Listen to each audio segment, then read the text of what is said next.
तंजील हमें यहाँ पे ज्वाइन किया कादिर खान मंदोखेल साहब ने, एडवोकेट पाकिस्तान पीपल्स पार्टी हैं, उनको प्रोग्राम में फॉर्मली वेलकम करते हैं। अस्सलाम वालेकुम मंदोखेल साहब। वालेकुम सलाम। मंदोखेल साहब, तंजील एमक्यूएम पाकिस्तान से इनका स्टांस ये है कि आप लोग का फ्रीक्वेंटली इतना ज़्यादा पॉलिसीज़ में चेंज आया जिसकी वजह से जो डिजर्विंग लोग हैं उन तक राशन की तकसीम भी नहीं हो रही, और जो लॉकडाउन आप लोग को शुरू में इतनी आप लोग की तारीफें की गई थी, सीएम सिंध को भी अप्रिशिएट किया गया था, वो वैसे कैटेगोरिकली सक्सेसफुल हुआ नहीं जिस तरह लोग समझ रहे थे। कुछ लोगों की इसमें गफलत है, उन्होंने कोऑपरेट नहीं किया, कुछ आप लोग की पॉलिसीज में फुकदान है। क्या कहेंगे इस तमाम तर सिनेरियो के ऊपर?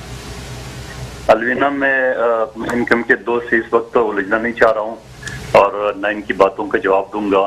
सिंपली आपको ये बताऊंगा कि जहाँ मेरा हल्का है NA 249, जहाँ एमक्यूएम का डिस्ट्रिक्ट वेस्ट का चेयरमैन निजारुद्दीन साहब है और फैसल वाडा साहब एमएनए है, यहाँ तकरीबन 9 यूनियन कौंसिल है। 9 यूनियन कौंसिल में सिर्फ एक यूनियन कौंसिल पीपल्स पार्टी का है, बाकी मुस्लिम लीग नून और एमक्यूएम का है। और डीसी डिप्टी कमिश्नर वेस्ट ने जितनी भी ज़कात कमेटी, यूसी चेयरमैन और वहाँ के 2-3 नोटेबल, चाहे वो एमक्यूएम को, नून लीग को, पीपल्स पार्टी के, उनके ऊपर एक कमेटी बनाई गई है। उस कमेटी के जरिए उनको बाकायदा कंप्यूटराइज डिटेल्स के हवाले की गई है और उसके मुताबिक उनको राशन दिए जा रहे हैं। मैं आपको बल्दिया एहतियात टाउन की बात कर रहा हूँ। इसी तरह डिस्ट्रिक्ट सेंट्रल में कंप्लीट एमक्यूएम के पास है, यहाँ कोई पीपल्स पार्टी का चेयरमैन वगैरह नहीं है, तो वहां भी जारी बेदीन के जरिए दी गई है। और इस वक्त हर डिप्टी कमिश्नर को 2-2 करोड़ रुपए दिए गए, जिसकी राशन तकरीबन मुकम्मल ऑलमोस्ट हो रही है और हमें उम्मीद है कि वजीर आला सिंध मजीद भी वो देंगे। बाकी जो बात भाई ने की है कि लॉकडाउन से कोई फायदा नहीं हुआ, आप यकीन जाने अगर लॉकडाउन नहीं होता तो आप इस वक्त आपकी, क्योंकि पाकिस्तान में जो हेल्थ का सिस्टम है, मैं ओवरऑल अगर मैं सिंध के नहीं पूरा पाकिस्तान की बात कर रहा हूँ, तो वो इतना बेहतर नहीं है। यानी अच्छे सुपर पावर अमेरिका के जो है ना वो आज भूल गए। मंदोखेल साहब, आप कहते हैं कि पाकिस्तान का हेल्थ सिस्टम जो है इतना अच्छा नहीं है, आपने खुद भी एडमिट किया और आप लोग को कई बार हुकूमत में आने का मौका भी मिला। हर साल जो है आप लोग बजट भी एलोकेट करते हैं हेल्थ सेक्टर के लिए, लेकिन पूरे मुल्क में सिर्फ और सिर्फ 2200 वेंटिलेटर्स मौजूद थे।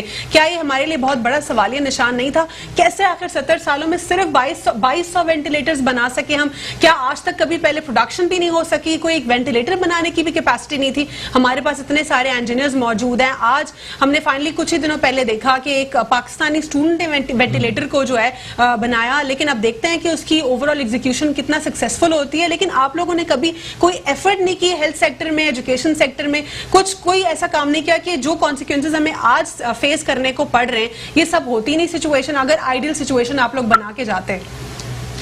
अलविना, पहली बात तो ये है कि ये जिस तरह वबा ये है, ये 2 सदियों में दूसरी मर्तबा आई है। 1819 में ये आई है और उसके बाद अब आई है, और ये पता नहीं था कि यहाँ सिर्फ वेंटिलेटर की जरूरत पड़ेगी। मैं आपको हवाला सुपर पावर अमेरिका का दे रहा हूँ, जिनके हाथ पांव भूल गए। न्यूयॉर्क में रोजाना 500 के करीब जो है ना, सिर्फ न्यूयॉर्क में लोग जो है ना वहां मरते जा रहे हैं और उनके हाथ पांव भूल गए। उनके इटली का हाल, स्पेन का हाल। तो ये बात आप ना करें कि हेल्थ सिस्टम में, मैं कहता हूँ मिसाली नहीं है। सिंध क्या पूरा पाकिस्तान का सही नहीं है, लेकिन अगर इस तरह वबा की सूरत में जहाँ सिर्फ उधर अभी तक उसकी वैक्सीनेशन जो है ना वो इजाद नहीं हुई, पूरी दुनिया में बड़ी एक चांद तक पहुंच गए, मगर ये इस बीमारी का जो है ना उन्होंने वैक्सीन अभी तक इजाद नहीं कर सके, तो ये पूरे दुनिया में है। लेकिन उसके साथ साथ मैं ये समझ रहा हूँ जाती तौर पर सिंध गवर्नमेंट, बिलावल भुट्टो ये समझ रहे हैं कि इनका सिर्फ जहाँ वैक्सीनेशन न हो, जहाँ आपके पास ये वेंटिलेटर न हुआ है, जहाँ आपके पास ये सारी चीजें नहीं हो, जो आप सही कह रहे हो। लेकिन ऐसी सूरत में एक ही हल है कि लॉकडाउन किया जाए। लॉकडाउन की ये बीमारी जो है ना खुद आपके पास नहीं आती। लेकिन मंदोखेल साहब, आप कह रहे हैं कि ये ऐसी सिचुएशन, ऐसा एक पैंडेमिक था जो कि कभी हमने पहले कभी फेस नहीं किया, इसीलिए आप लोग को एहसास नहीं था कि ज्यादा वेंटिलेटर्स होते। लेकिन क्वेश्चन तो वहीं पर आता है ना कि जो हर साल जो सालाना बजट था हेल्थ का, वो किधर जाता था? क्या वो जेबों में जाता था? क्या वो अस्पतालों में लगता था? उससे क्या हमने तरक्की की? उससे ओवरऑल क्या हमने पाया? लेकिन दूसरी जानिब जब आप अमेरिका की मिसाल देते हैं तो वहां पे आबादी में 1.5 वेंटिलेटर जो है, या 1 वेंटिलेटर 1.5 शख्स के लिए इस्तेमाल नहीं होता। ऐसा लग रहा है कि 1 वेंटिलेटर 1.5 शख्स के लिए इस्तेमाल हो रहा है, पूरे 2 लोगों के लिए भी 1 वेंटिलेटर नहीं। तो ये जो पॉपुलेशन का रेशो है, उससे अगर हम मीडियन निकालते हैं तो बहुत ज्यादा खौफनाक है हमारे पास इसका रेशो। अलविना, बिल्कुल मैं दोबारा से एग्री कर रहा हूँ इस बात को, लेकिन मैं ये अर्ज कर रहा हूँ कि ये दुनिया की वो बीमारी ये है कि जहां सिर्फ वेंटिलेटर की जरूरत होती है, जो कि कभी किसी को नहीं पता, अमेरिका और यूरोप को भी नहीं पता था। पहली बात। दूसरी बात ये है कि अगर आप हेल्थ की बात करें तो हेल्थ का जो है ना, पाकिस्तान भर में अगर सबसे बेहतरीन निजाम है तो सिंध में है, जहां हार्ट का, दिल का मरीज, कार्डियोवेस्कुलर, आपके 9 डिस्ट्रिक्ट में जो है ना वो अस्पताल बड़े टॉप के बने हैं।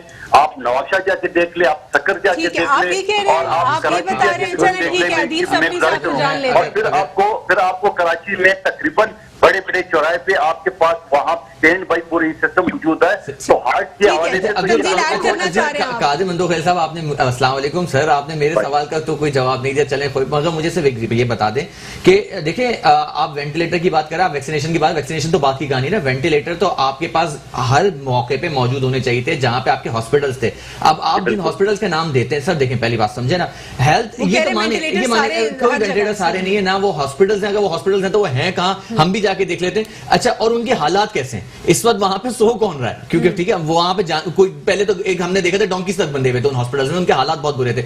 मगर बात ये कि और आप ये कहते हैं उसमें से बेस्ट है, तो बेस्ट की अगर डेफिनेशन ये तो फिर वर्स्ट की डेफिनेशन क्या होगी, ये अगेन एक क्वेश्चन मार्क है। मगर बात ये कि देखिए, इस वक्त मैं भी सियासत नहीं कर रहा, मैं तो सबसे कह रहा हूं सियासत नहीं करते। अब बात करें कि अगर आप लॉकडाउन की बात करते हैं, मैंने तब भी आपसे कहा था लॉकडाउन किया, हम सबने उसको एप्रिशिएट किया, जी चले लॉकडाउन किया, मगर लॉकडाउन के बाद की आपने पॉलिसी ड्राइव नहीं की सर। आप ये बताते हैं लॉकडाउन में हम इतने टेस्ट करवाएंगे, हम इस तरह डिस्ट्रिक्ट पे जाएंगे, आप एक प्रोएक्टिव अप्रोच लेकर आते। आपने रिएक्टिव अप्रोच के थ्रू आप गए और आपने लॉकडाउन कर दिया, हमने ओके किया। प्रोएक्टिव अप्रोच ये थी, आप डिस्ट्रिक्ट में इसको बांधते और आप टेस्ट लाजमी करार देते। आप यूसी की सतह पे जाके आप टेस्ट आपने देखे। अच्छा, अगर आप किट नहीं, आप तो ऐसी बात कर रहे हो जैसे कभी जिंदगी में आप हुकूमत में नहीं है। 28 साल से हर गुंडे बदमाश की हुकूमत में आप हाजिर रहे। अभी मेरे मुंह क्यों खुलवा रहे हैं? आप मुंह खुलवा रहे तो हम भी ढाका तक पहुंच जाएंगे, फॉलो ढाका तक बात ये नहीं, फिर तो काम जाएगी। तुम इधर खुश, हम उधर खुश, बात अस्पताल का मैं बताऊं, जो जिया कॉलोनी का मैं आपको बताऊं, देखिए फिर आप सियासत में लग गए ना, मैं कह रहा हूं कचरा।